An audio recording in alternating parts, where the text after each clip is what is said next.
I don't have any particular fondness for Let's Plays. I'll watch an occasional LP or two, typically from people I already know, but it's not a thing I do on a regular basis. I don't have that habit of tuning into every single Let's Play video by some big-name YouTuber, despite that being one of the main pillars of the site's content.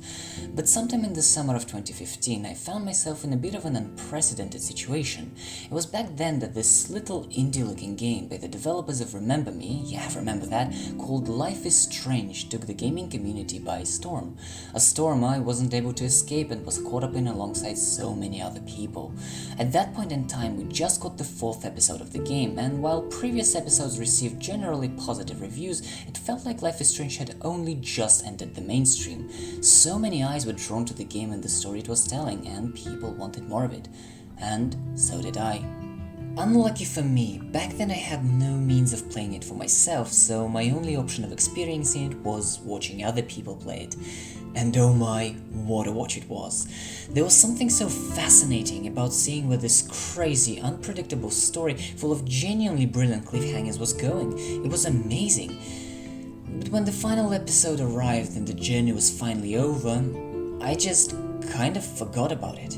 I don't really know what happened there. I assume I simply wasn't following it that closely, but the game didn't leave much of an impact on me. It was a popular thing to follow at the time, so I followed it, but once the hype had settled in, I found out I didn't take anything away from any of it.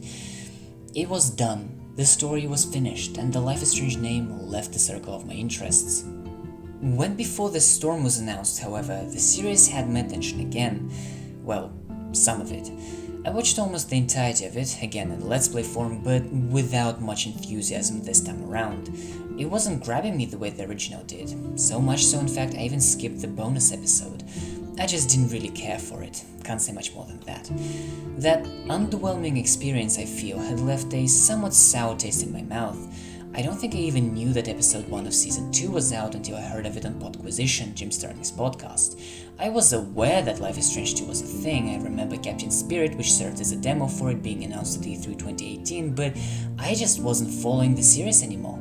And it stayed that way all the way up until episode 3 came out and just slapped me in the face with all of its feelings. I've no idea what happened that day. Maybe I was just bored out of my mind, but I clicked on a Let's Play video for it by Matt McMuscles and immediately became invested in Life is Strange all over again.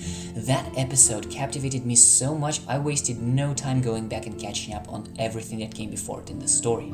I was enamored with it to the point of watching several different playthroughs of it. I wanted to see how different people's experiences were with it. I wanted to know which choices led to which situations. I wanted more of it. I think I started getting it. I began to see what drew people to this franchise. I didn't exactly understand it yet, but I felt something there.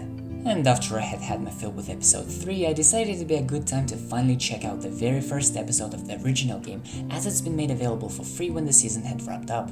Around the time I finally got my hands on an Xbox 360, and that was where I played it. And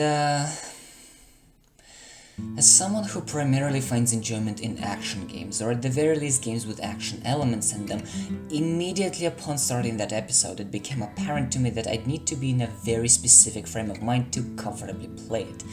I had to sit myself down for this one, and it wasn't easy. It's the kind of game that requires you to deeply immerse yourself in it to feel a connection with what it shows and tells you, which by itself can be difficult for a number of reasons, chief among them for me being its high school setting with completely unrelatable characters and their hella annoying language, and when on top of that you play games like Bayonetta your entire life, the whole thing can just seem daunting. And sometimes I simply can't bring myself to sit through all this seemingly endless talking. That's just the kind of person I am. Once I finished the episode, I concluded that I may play through this game one day for myself. I might do it, no promises.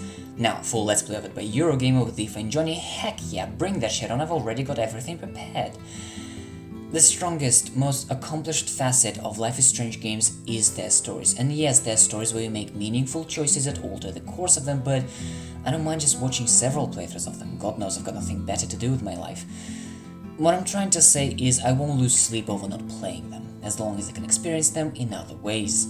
I will say there's one thing you might miss out on if you choose to watch the game being played over playing it yourself, and that is the licensed music used to punctuate certain story moments. A lot of Let's Plays and streamers tend to mute it to avoid getting screwed over by YouTube, as if that's gonna freaking help them, and that, depending on the track, has the potential to diminish the impact of the scene. Other than that though, I'm happy just watching Life is Strange games. Even Season 2, which I'm a much bigger fan of since it delves into way more mature themes, way more personal and relatable themes like various minority groups being treated like shit by the terrible society they're in, and also has tons more fan service, I'm content with simply watching from the sidelines. Just like with Life is Strange 1, I might play this game one day if I have the means to do so. But don't get me wrong, none of this is a knock on the game itself. I'm not complaining or anything, I just don't take any liking to this kind of gameplay. But via the medium of Let's Plays, I can actually enjoy it in a way that I'm comfortable with. I can follow the intriguing storyline, I can bond with the characters, and while I don't have any agency over the actions of the protagonist since I can't make my own choices, I'm still getting the general feel of the experience without stepping out of my comfort zone.